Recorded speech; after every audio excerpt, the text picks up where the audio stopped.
Parole de Dieu quotidienne.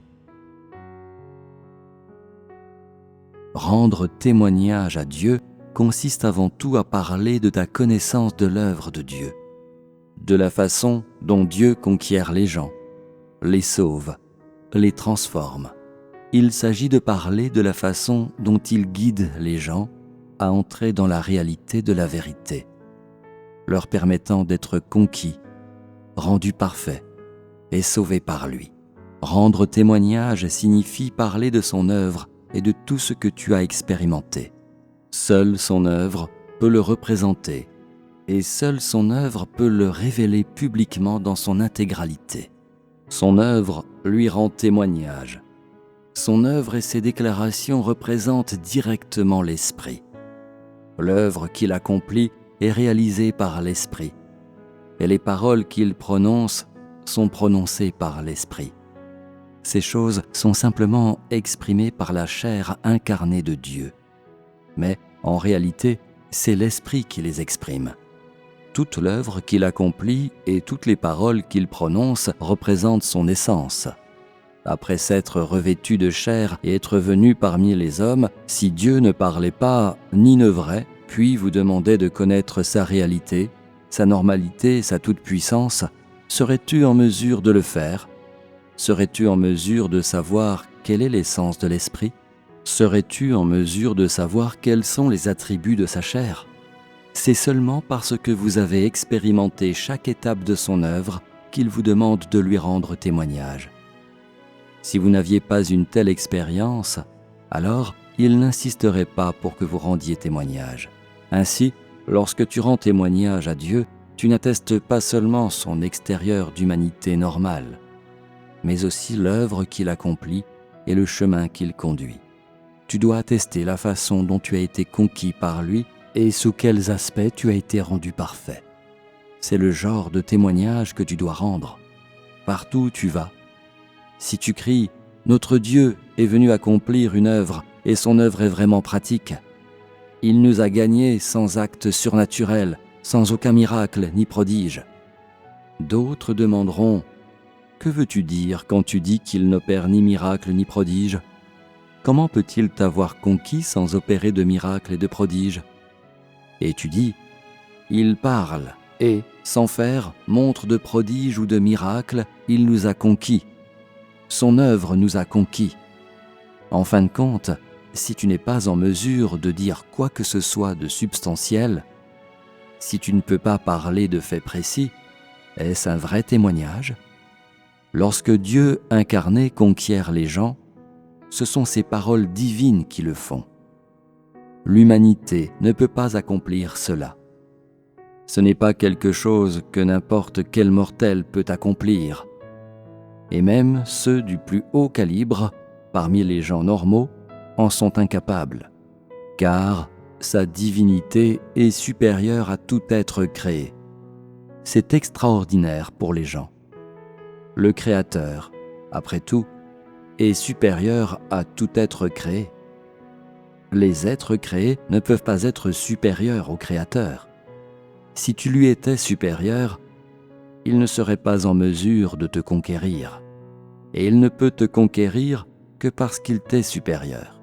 Celui qui peut conquérir tout le genre humain est le Créateur, et nul autre que lui ne peut accomplir cette œuvre. Ces paroles sont un témoignage, le genre de témoignage que tu dois rendre. Pas à pas, tu as subi le châtiment, le jugement, l'épurement, les épreuves, les revers et les tribulations, et tu as été conquis. Tu as mis de côté les perspectives de la chair, tes motivations personnelles et les attraits intimes de la chair. En d'autres termes, les paroles de Dieu ont complètement conquis ton cœur. Bien que tu n'aies pas grandi dans ta vie autant qu'il l'exige, tu sais toutes ces choses et tu es totalement convaincu par ce qu'il accomplit. Ainsi, cela peut être appelé témoignage, un témoignage réel et vrai. L'œuvre que Dieu est venu accomplir, l'œuvre du jugement et du châtiment, a pour but de conquérir l'homme, mais il achève également son œuvre, mettant fin à l'ère et accomplissant l'œuvre de conclusion.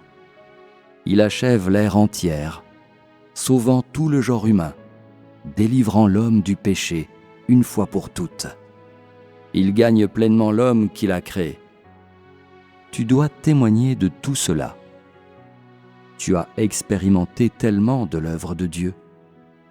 Tu l'as vu de tes propres yeux et en as fait l'expérience personnellement. Lorsque tu auras atteint la fin, tu ne dois pas être incapable d'exécuter la fonction qui t'incombe. Quel dommage ce serait!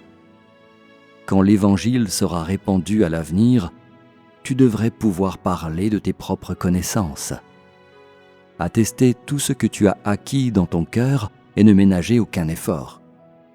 C'est ce qu'un être créé devrait atteindre. Quelle est la signification réelle de cette étape de l'œuvre de Dieu?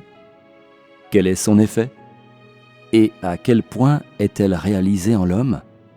Que doivent faire les gens?